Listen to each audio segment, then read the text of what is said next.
Hello everybody, this is Facts 5. I'm here with a slightly unusual article. You might be used to me reading some older articles, but I found this one and I was so personally appalled and shocked by it that I thought it was worthy to read and spread around. This is from November 9th, 2021, from Reuters, titled, Special Report, Reuters unmasks Trump supporters who terrified U.S. election workers, by Linda So and Jason Sepp. November 9th, Reuters. In Arizona, a stay-at-home dad and part-time Lyft driver told the state's chief election officer that she would hang for treason. In Utah, a youth treatment center staffer warned Colorado's election chief that he knew where she lived and watched her as she slept. In Vermont, a man who says he works in construction told workers at the state election office and at Dominion voting systems that they were about to die. This might be a good time to put an effing pistol in your effing mouth and pull the trigger, the man shouted at Vermont officials in a thick New England accent last December. Your days are effing numbered. The three had much in common. All described themselves as patriots fighting a conspiracy that robbed Donald Trump of the 2020 election. They are regular consumers of far-right websites that embrace Trump's stolen election falsehoods, and none have been charged with a crime by the law enforcement agencies alerted to their threats. They were among 9 people who told Reuters in interviews that they made threats or left other hostile messages to election workers. In all, they are responsible for nearly 24 harassing communications to 6 election officials in 4 states. 7 made threats explicit enough to put a reasonable person in fear of bodily harm or death, the U.S. federal standard for criminal prosecution, according to 4 legal experts who reviewed the messages at Reuters' request. These cases provide a unique perspective into how people with everyday jobs and lives have become radicalized to the point of terrorizing public officials. They are part of a broader campaign of fear waged against frontline workers of American democracy, chronicled by Reuters this year. The news organization has documented nearly 800 intimidating messages to election officials in 12 states, including more than 100 that could warrant prosecution, according to legal experts. The examination of the threats also highlights the paralysis of law enforcement in responding to this extraordinary assault on the nation's electoral machinery. After Reuters reported the widespread intimidation in June, the U.S. Department of Justice launched a task force to investigate threats against election staff and said it would aggressively pursue such cases. But law enforcement agencies have made almost no arrests and won no convictions. In many cases, they didn't investigate. Some messages were hard to trace, officials said. Other instances were complicated by America's patchwork of state laws governing criminal threats, which provide varying levels of protection for free speech and make local officials in some states reluctant to prosecute such cases. According to the confusion, legal scholars say, the U.S. Supreme Court hasn't formulated a clear definition of a criminal threat. For this report, Reuters set out to identify the people behind these attacks on election workers and understand their motivations. Reporters submitted public record requests and interviewed dozens of election officials in 12 states, obtaining phone numbers and email addresses for 24 of the threateners. Reuters was also able to interview 9 of them. All admitted they were behind the threats or other hostile messages. 8 did so on the record, identifying themselves by name. In the 7 cases that legal scholars said could be prosecuted, law enforcement agencies were alerted by election officials to 6 of them. The people who made those threats told Reuters they never heard from police. All 9 harassers interviewed by Reuters said they believed they did nothing wrong. Just 2 expressed regret when told their messages had frightened officials or caused security scares. The 7 others were unrepentant, with some saying the election workers deserved the menacing messages. Ross Miller, a Georgia real estate investor, warned an official in the Atlanta area that he'd be tarred and feathered, hung, or face firing squads unless he addressed voter fraud. In an interview, Miller said he would continue to make such calls, quote, until they do something, unquote. He added, quote, we can't have another election until they fix what happened in the last one, unquote. The harassers expressed beliefs similar to those voiced by rioters who stormed the U.S. Capitol on January 6th, trying to block Democrat Joe Biden's certification as president. Nearly all of the threateners saw the country deteriorating into a war between good and evil, patriots against communists. They echoed extremist ideas popularized by QAnon, a collective of baseless conspiracy theories that often cast Trump as a savior figure and Democrats as villains. Some said they were preparing for a civil war. 6 were in their 50s or older. All but 2 were men. They are part of a national phenomenon. America's federal elections are administered by state and local officials. But the threateners are targeting workers far from home. 7 of the 9 harassed officials in other states. Some targeted election officials in states where Trump lost by substantial margins, such as Colorado, or even Vermont, where Biden won by 35 percentage points. These people firmly believe in the big lie that the former president legitimately won the election, said Chris Krebs, who ran the Cybersecurity and Infrastructure Security Agency at the Department of Homeland Security. Krebs was fired by Trump last year for declaring that the 2020 election had been conducted fairly. By terrorizing election officials, he said, they're effectively acting as Trump's foot soldiers. A Trump spokesperson did not respond to requests for comment. Representative John Sarbanes, a Maryland Democrat, introduced legislation in June to make it a federal crime to intimidate, threaten, or harass an election worker. The bill, which has not come up for a vote, followed a Reuters investigation into such threats published the same month. I think we're on a dangerous path, Sarbanes said last week, when told the threats were continuing with little law enforcement intervention. We want there to be some effective and sustained pushback on this kind of harassment. You were about to get effing popped.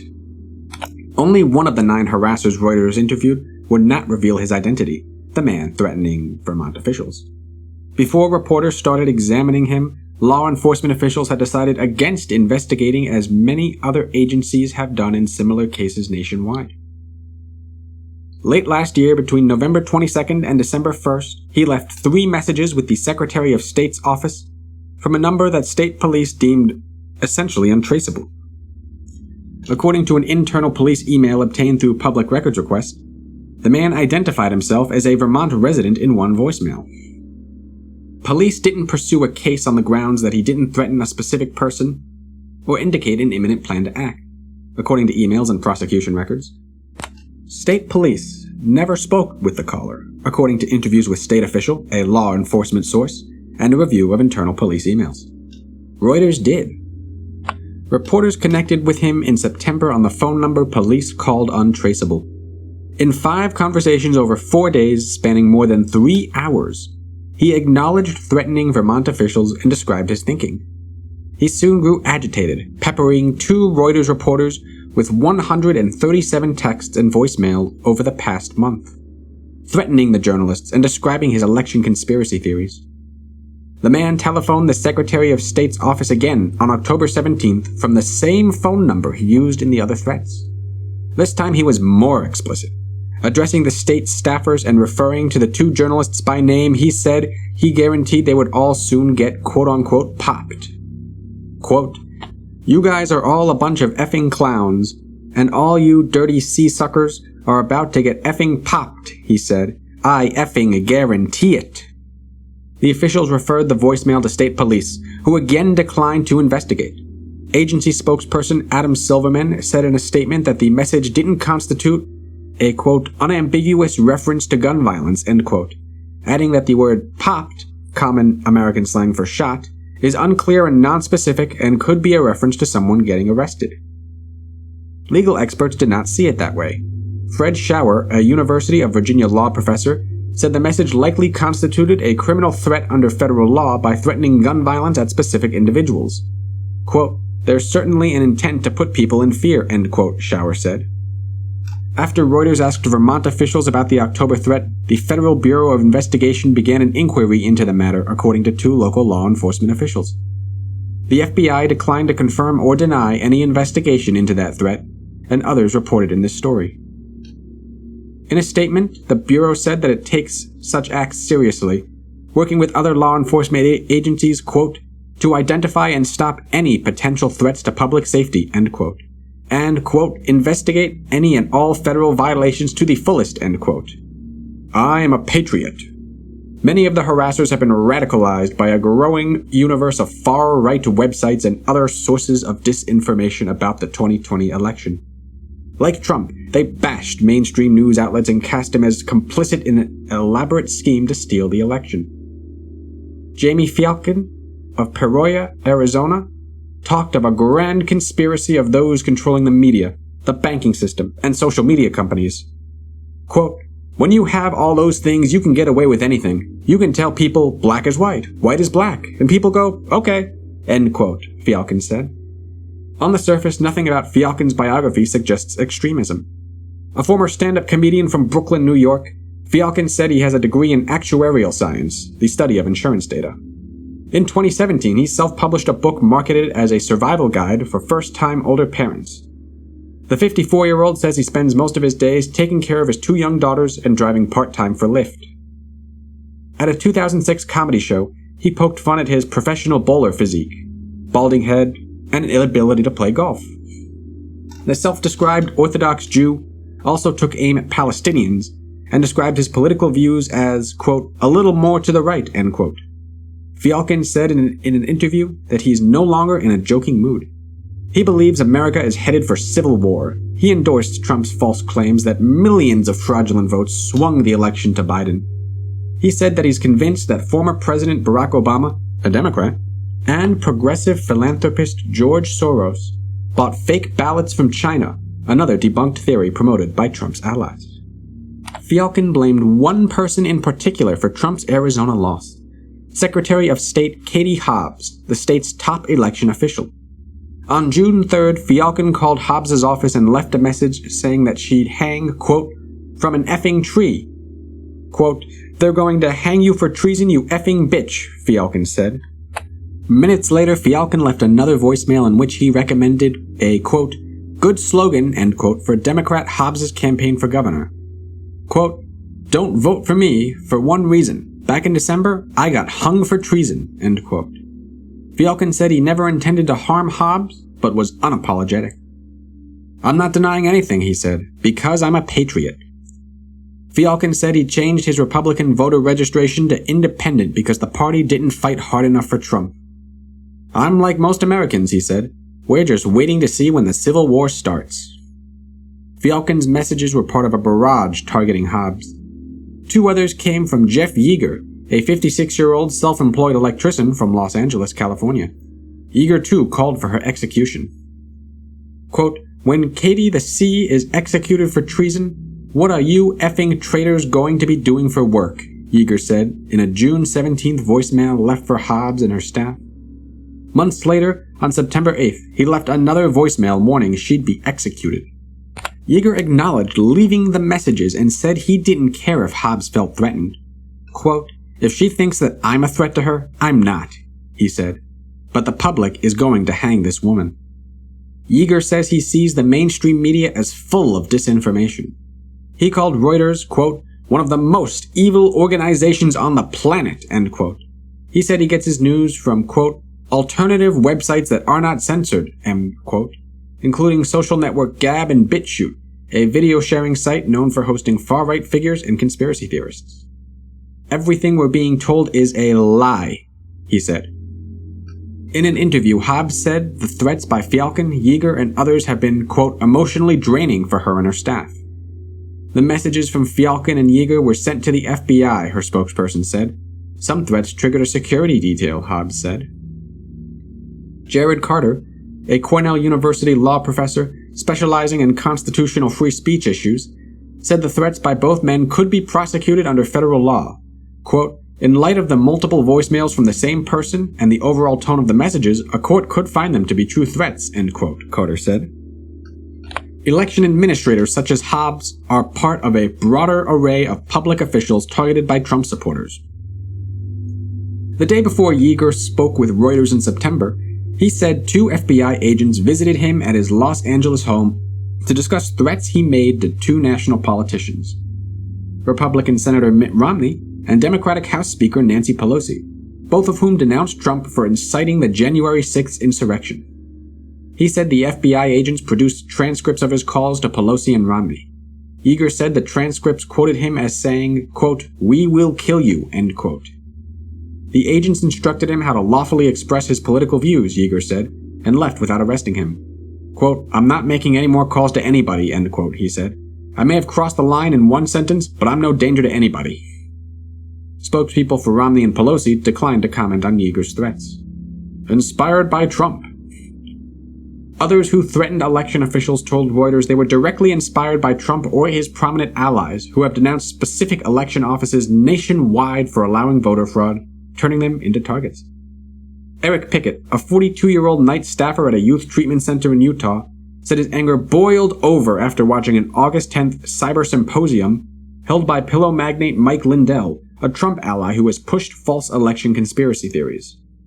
Pickett said he paid close attention as one of the symposium speakers, Tina Peters, a Republican clerk in Colorado's Mesa County, criticized Colorado Secretary of State Jenna Griswold, a Democrat. Griswold has been leading an investigation into Peters over a voting system security breach in Mesa, one of the state's most conservative counties. At the symposium, Peters, an election fraud conspiracy theorist, claimed Griswold raided her office to produce false evidence and bully her. None of that was true, according to state officials. Nonetheless, Pickett snapped. He got on Facebook and sent Griswold a message. "You raided an office. You broke the law." In all caps. "Stop using your tactics. Stop now. Watch your back. I know where you sleep. I see you sleeping. Be afraid. Be very afraid. I hope you die." A Griswold spokesperson said the August message was promptly referred to state and federal law enforcement. The threat was reported by Reuters in September. Pickett said in an interview that he, quote, "got wrapped up in the moment," end quote.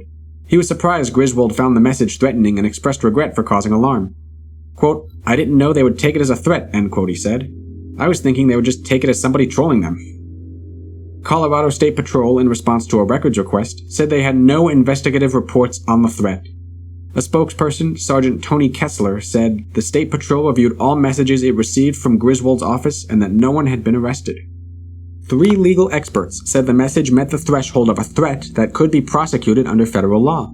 Quote, "The whole purpose of the threats doctrine is to protect people from not only a prospect of physical violence, but the damage of living with a threat hanging over you," end quote, said Timothy Zick, a William and Mary Law School professor. Lindell and Peters did not respond to requests for comment. Tarred and feathered. Trump's stolen election claims about Georgia, a traditionally Republican stronghold, have sparked some of the most serious election threats. In a December 10th hearing organized by Georgia Republican lawmakers, Trump lawyer Rudy Giuliani played a short snippet of surveillance footage from Atlanta's State Farm Arena, which was used as a tabulation site. He claimed it showed Fulton County election workers pulling out suitcases full of fraudulent ballots in Biden's favor. State investigators and county officials have said the quote-unquote suitcases were standard ballot containers and the video shows normal vote counting. Ross Miller, a real estate investor in Forsyth County, Georgia, saw the video. He left the December 31st voicemail for Fulton County Elections Director Richard Barron, saying he quote-unquote better run, and that he'll be tarred and feathered and executed, quote, "unless y'all do something," end quote, about voter fraud. Barron forwarded the threat to police, according to a county email. However, Fulton County Police Chief Wade Yates said his agency did not contact Miller after concluding the message did not constitute a threat under Georgia law. In an interview, Miller acknowledged making the call. Quote, "I left the message because I'm a patriot and I'm sick and tired of what's going on in this country," he said. "That's what happens when you commit treason. You get hung." Miller, who said he was in his 60s, said he's been kicked off Twitter 7 times for his views. He follows Tor Says, a podcast popular with QAnon adherents, whose host, Terpishkore Maraz Lindman, has called for a revolutionary movement. Quote, "You've got to stand up," end quote, said Miller. Quote, "You're either a patriot for the freedom of this country, or you're a communist against it," end quote. "You're all effing dead." Some Vermont officials questioned why the man intimidating state officials wasn't investigated or prosecuted, highlighting a broader national debate over how to respond to post-election threats. In a pattern seen across America, Vermont law enforcement officials decided this man's repeated menacing messages amounted to legally protected free speech. The threatener focused on one of the central conspiracy theories promoted by Trump and his allies, that officials had rigged the vote, counting technology from Dominion voting systems to flip millions of votes to Biden.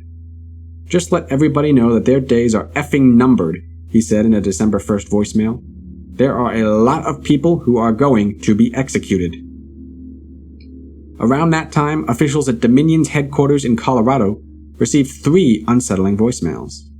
"You're all effing dead," said one message. "We're going to effing kill you all." The caller's telephone number and voice matched those on the Vermont threats. The threats to Dominion were referred to the Denver Police Department and the FBI. Denver police failed to identify the caller, a department spokesperson said. The Vermont Secretary of State's office is located in a historic 19th century brick Queen Anne-style house in the capital of Montpelier. The staff helps register voters and administer elections in a state with one of America's lowest rates of violent crime. The voicemails terrified some staffers. "I have to try to calm people down," Secretary of State Jim Condos said in an interview. "We're all on edge." After the December 1st threats, Vermont Deputy Secretary of State Chris Winters expressed astonishment that police wouldn't pursue the caller, according to emails between Secretary of State officials and police obtained through a records request. "I'm trying to make sense of this," Winters wrote in an email to Daniel Trudeau, the Criminal Division Commander of the Vermont State Police. "If someone makes a veiled threat to come to the Secretary of State's office and execute only the guilty ones on the election team without naming names, they're not breaking the law?" Winters added that he wanted to know, quote, "who we're dealing with," end quote. Trudeau replied that he had consulted with other officers and didn't see a crime because the caller did not specify that he would come to the Secretary of State's office and did not say that he would personally execute anyone. Vermont's State Police Intelligence Unit tried but failed to identify the caller. Police examined the number, which bore a Vermont area code, but said it was untraceable according to an email between state police officials. The unit's commander, Sean Lone, wrote to Trudeau saying that the threats could be part of a, quote, "larger campaign," end quote, and that the calls, quote, "may have been scripted," end quote. He added that the caller used voice-over internet technology. 2 FBI agents said that such calls can be harder to trace than those made from landlines or cellular phones. Lowen was not immediately available for comment, a spokesperson said. Vermont State Police did not pursue the threatener. Rory Thibault, the state's attorney in Washington County, which includes Montpelier, supported Trudeau's decision in a 4-page December 15th memo to state police. The messages were, quote, "protected speech," end quote, Thibault wrote, because they were, quote, "not directed at a single person or official. They were conditional on a perception of malfeasance in the election process, and that the caller did not indicate he would personally inflict harm," he said. Zick, the William and Mary professor, said a threat doesn't necessarily have to single out a specific individual to be prosecuted under federal law. If someone calls in a bomb threat to Congress rather than to a specific senator's office, for instance, that's still a threat. In an interview, Thibault said Vermont laws pose unique challenges for pursuing such cases because they offer greater protections for individual rights than federal ones. He added that the threats and the rise of extremist rhetoric are leading to a push for tougher anti-harassment laws. Vermont State Representative Maxine Grad said she plans to introduce a bill in the January session aimed at broadening protections for people who have received criminal threats, such as election workers. On December 16th, a day after the state's attorney ruled out an investigation, the unidentified caller taunted Vermont election officials in a new voicemail. Quote, "all the traitors will be punished," end quote. "In the, quote, next few weeks," he said. "Kill yourself now." This time the caller used a different number that appeared to have been to a prepaid burner phone. Montpelier Police Chief Brian Peet was concerned. "Very disturbing," he wrote to state police, security, and Secretary of State officials after reviewing the December 16th threat. "Fits the profile of someone who may act." Again, state police declined to investigate because the caller didn't threaten a specific individual, according to police emails. The numbers used by the caller left few clues about his identity. One reverse phone lookup service linked his number to Bennington, a town of about 15,000 people in southwest Vermont. Denver police could not identify the caller, but found decent information linking the number to Bennington, according to a Denver Police Department report on the threats to Dominion. Surrounded by the Green Mountains, the Bennington area is known for its picturesque farmhouses, a towering Revolutionary War battle monument, and blazing autumn foliage. Lesser known is that the rural, mostly white town in other parts of southern Vermont have seen a rise in Trump-inspired militia activity in recent years, residents and state officials say. In April, the town agreed to pay a $137,500 settlement to Kia Morris, state legislature's only black female elected official, who resigned in September 2018 following complaints that Bennington police failed to properly investigate racially motivated harassment against her. Morris declined to comment for this story. The calls from the still-identified man threatening election officials and reporters were referred to the FBI, according to police emails. Reuters first reached the man on September 17th. In a brief interview, he referenced the Dominion conspiracy theory. Asked for his name, he swore and hung up. A week later, the journalists contacted him again on the same number. He admitted leaving the voicemails to express his quote-unquote absolute dissatisfaction in the election. In 3 subsequent phone interviews on October 6th and 7th that spanned a total of 2.5 hours, he opened up about his views. The man said he believed thousands of fake ballots were cast in Arizona, repeating debunked claims. He said members of the media would face tribunals and be executed like the Nazi leaders who were hung after the Nuremberg trials in the 1940s, and that perpetrators of election fraud would be sent to military prison. He said he lived, quote, in the woods and worked in construction. He didn't own a gun, but said he had, quote, a baseball bat and a machete, end quote. He shared videos from the far-right website BitChute and said he watched, quote, all kinds of stuff that definitely needs to be investigated, end quote. Then he turned on the Reuters journalists. In an October 11th voicemail, he threatened to sue the reporters for obtaining his telephone number from state records. Over the next 25 days, he texted them 91 times, sharing misinformation on the origins of the coronavirus and other conspiracy theories.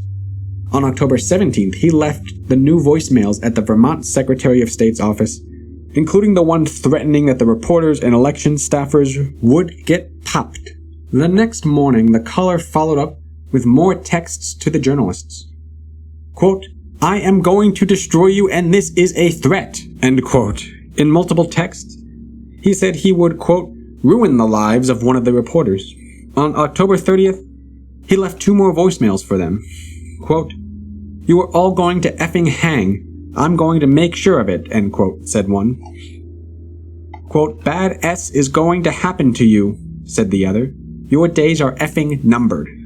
He also sent the reporters 4 messages with the same picture, a grainy black and white photograph of a public execution that has been shared widely in far-right social media, with a caption claiming it showed, quote, members of the media hanging in Nuremberg, Germany. In fact, the photo was taken in Kiev, Ukraine, depicting a Nazi officer being hung for war crimes. The man's threats and the rise in extremism in Vermont and nationwide since the election are a concern for Pete and his small staff in the Montpelier Police Department. It's something that keeps me and all of us here up at night, the police chief said. I want to thank you all for listening this far. Honestly, I read through this article and I was personally terrified and appalled by the contents of it. Say what you will about bureaucrats. They're going through enough as is. They don't deserve this crap. Hello, this is Fax5 saying thank you for listening, and I sincerely hope that you enjoyed it. If you can, please like and share it around, and if you're feeling especially generous, please subscribe. I need at least 100 subscribers to change my YouTube channel's URL, and my default is long and ugly, and I really don't like it. It would be extremely helpful for me if you subscribed. But you don't have to. I'm not your boss. I'm just Fax5, and right now, I'm signing off.